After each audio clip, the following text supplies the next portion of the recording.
राधे कृष्ण। आप सभी को श्री पुरुषोत्तम मास महात्म्य अध्याय 28। श्री नारायण बोले, चित्रगुप्त धर्मराज के वचन को सुनकर अपने योद्धाओं से बोले, यह कदर्य प्रथम बहुत समय तक अत्यंत लोभ से ग्रस्त हुआ, बाद में चोरी करना शुरू किया, इसलिए यह प्रथम प्रेत शरीर को प्राप्त कर बाद में वानर शरीर में जाए, तब हम इसको बहुत सी नरक यातना देंगे।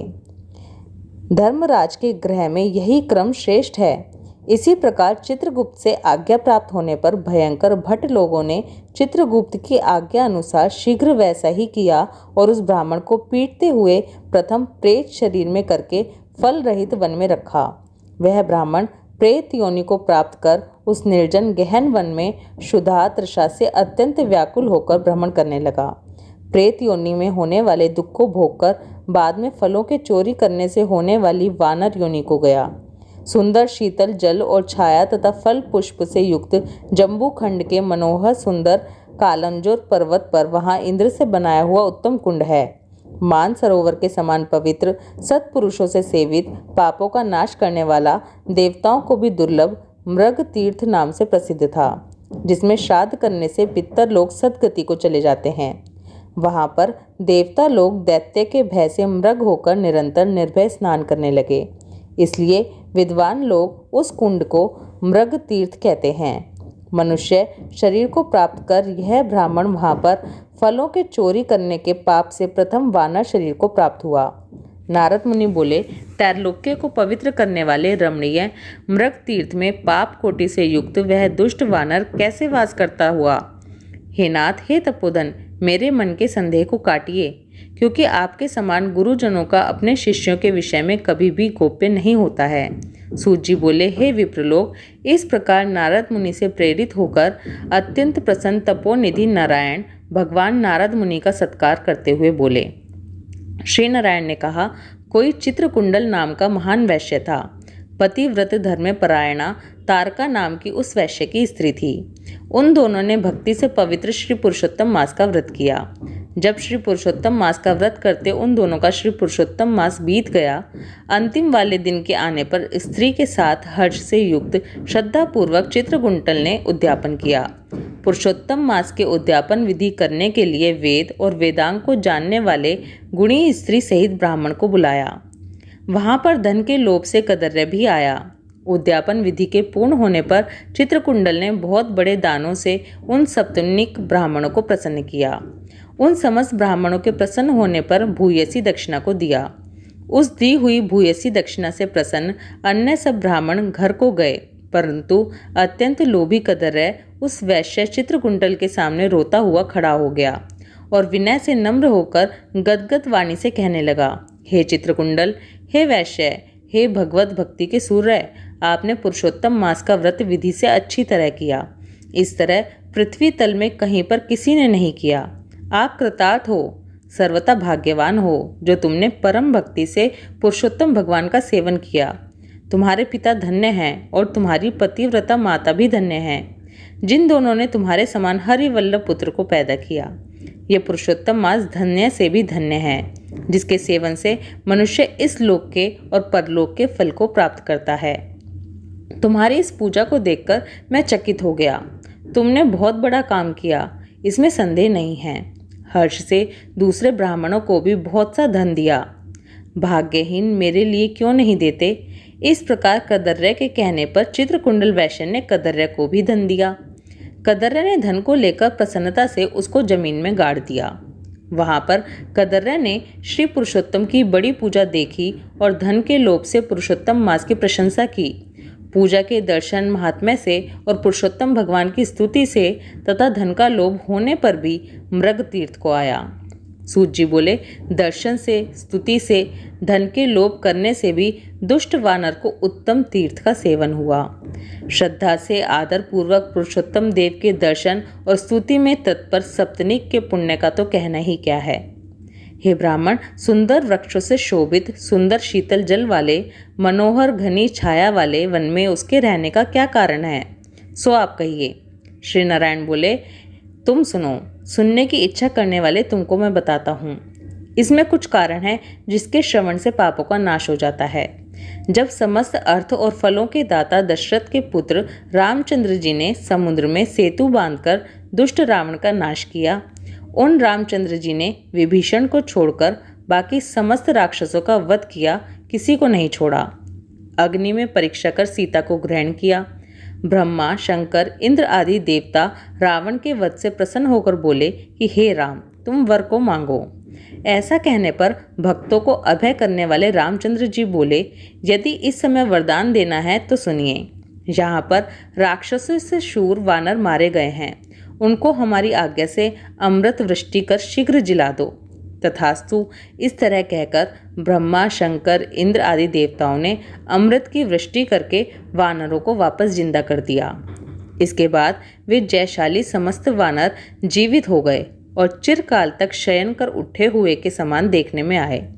रामचंद्र चारों तरफ बैठे हुए समस्त वानरों के साथ पुष्पक विमान पर सवार होकर प्रसन्न मुख कमल वाले सप्तनिक रामचंद्र जी बोले, हे सुग्रीव, हे हनुमान, हे तारात्मज, हे जाम्बवान, वानरों के साथ आप लोगों ने मित्र का समस्त कार्य किया। आप लोग उन वानरों को आज्ञा दो जिसमें यहाँ से आप लोगों की आज्ञा पाकर वानर अपनी अपनी इच्छानुसार जंगलों में जाएं। हमारे ये दीर्घजीवी वानर जहाँ जहाँ वास करें वहाँ के वृक्ष पुष्प फलों से युक्त हो जाएं, नदी मीठे जल वाली हो, शीतल जल वाले सुंदर तालाब हों, इनको कोई भी मना नहीं करे। हमारी आशा से समस्त वानर जाएं। इसलिए रामचंद्र के प्रभाव से जहाँ वानर जाति के लोग वास करते हैं वहाँ वन में मीठे जल वाली नदी और सुंदर तालाब होते हैं। पुष्प पत्र से युक्त सुंदर फल वाले बहुत से वृक्ष होते हैं, परंतु अदृष्ट से होने वाले पूर्व जन्म के सुख दुख जहाँ जहाँ प्राणी निवास करता है वहाँ वहाँ अवश्य जाते हैं, क्योंकि बिना भोगे कर्मों का नाश नहीं होता। श्री नारायण बोले, फिर वहाँ पर यह लालची वानर पर्वत के समान बढ़ता हुआ भूख प्यास से युक्त पीड़ित वन में विचरण करने लगा। उसके मुख में पित्त के प्रकोप से पीड़ा उत्पन्न हुई, जो उसका जन्म का रोग था, जिस पीड़ा से मुख के घावों से दिन रात रुधिर बहा करता था। अत्यंत पीड़ा के कारण कुछ भी भोजन नहीं कर पाता था और वो वानर चंचलतावश वृक्षों में से उत्तम फलों को तोड़कर मुख के पास ले जाकर बहुत से फलों को जमीन में गिरा दिया करता था। वहाँ वानर पीड़ा के कारण कहीं भी एक स्थान पर बैठने में असमर्थ था। एक वृक्ष से दूसरे वृक्ष पर जाता हुआ मृत्यु को सुख देने वाला मानने लगा। किसी समय पृथ्वी पर गिर पड़ा और अत्यंत दुखित हो विलाप करने लगा। शरीर के टूट जाने से जलहीन मछली के समान तड़पता हुआ रोने लगा। शिथिल शरीर वाला, गलित मुख वाला वह वानर भूख प्यास से पीड़ित हो गया। उसके सारे दांत मुख रोग से पीड़ित होकर गिर गए। पूर्व जन्म के कृत पाप से इस तरह का उसे दुख प्राप्त हुआ। इस प्रकार नित्य प्रति निराहार रहते हुए वानर को देवयोग से श्री पुरुषोत्तम मास आया। उस पुरुषोत्तम मास में भी उसी प्रकार शीत वात आदि से पीड़ित रहा। किसी समय बहुल पक्ष में गहन वन में विचरण करता हुआ प्यासा वानर कुंड के पास पहुंचने पर भी जलपान करने में समर्थ नहीं हुआ। भूख से युक्त भी चपलता से वहां ऊंचे वृक्ष के ऊपर चढ़ गया। एक वृक्ष से दूसरे वृक्ष पर जाते हुए उसके बीच में एक कुंड आ पड़ा। बहुत दिनों से निराहार था, इंद्रियां शिथिल थी, शरीर जर्जर था और निर्बल था। शिथिल प्राण वाला वो कुंड के तट भाग में आया। इस प्रकार दशमी तिथि से 4 दिन तक वानर को श्री पुरुषोत्तम मास में उस कुंड में लोट पोट करते हुए बीत गए।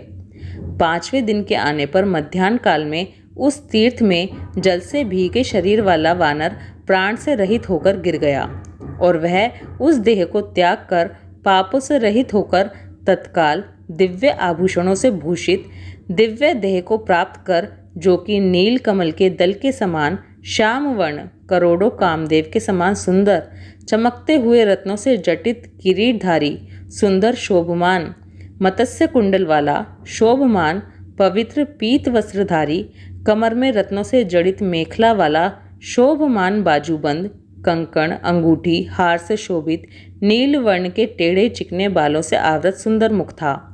उसी समय शीघ्र वहाँ वैष्णवों से युक्त विमान आया, जिसमें भेरी, मृदंग, पटह, वेणु, वीणा का महान शब्द हो रहा था और देवांगनाओं का नाच हो रहा था। गंधर्व किन्नर के सुंदर गान हो रहे थे। ऐसे उस विमान को महाबाग दिव्य देहधारी वानर देखकर अत्यंत विस्मय को प्राप्त होकर कहने लगा कि पातकी, मेरे को यह सुख कैसे प्राप्त हो गया? ये विमान सुख बड़े पुण्य आत्मा को ही होना चाहिए। इसके बाद कोई देवांगना उसके ऊपर चंद्रमा के समान छत्र को धारण करती हुई, कोई 2 अप्सराएं हर्ष से उसको दोनों तरफ चामर को डुला रही हैं। कोई पान हाथ में लिए खड़ी है, उसके सामने अप्सराएं नाच रही हैं। कोई गंगा जल से भरी हुई झारी को लिए खड़ी है, कोई उसके सामने खड़ी गाने बजाने में तत्पर है। इस प्रकार उस वैभव को देखकर चित्र में बने हुए सम्मान निश्चल हो गया। ये क्या है? मुझ दुष्ट पातकी को किस पुण्य से ये सब प्राप्त हुआ? मेरा तो कुछ भी पुण्य नहीं है जिसमें मैं हरि भगवान के परम पद को जाऊं। श्री नारायण बोले। इस प्रकार तर्क करते हुए कदर्य ने सुख का बहुत बड़ा खजाना दिव्य विमान को सामने देखकर आश्चर्य किया। बाद में हरि भट्टों ने उस कदर्य का हार्दिक अभिप्राय जानकर उसके सामने विनय पूर्वक हाथ जोड़कर उसके चरणों में नमस्कार कर वानर शरीर को त्यागे हुए उस कदर्य को सुंदर वचन बताए। श्री पुरुषोत्तम मास महात्म्य अध्याय 28 समाप्त। ओम नमो भगवते वासुदेवाय। राधे कृष्णा।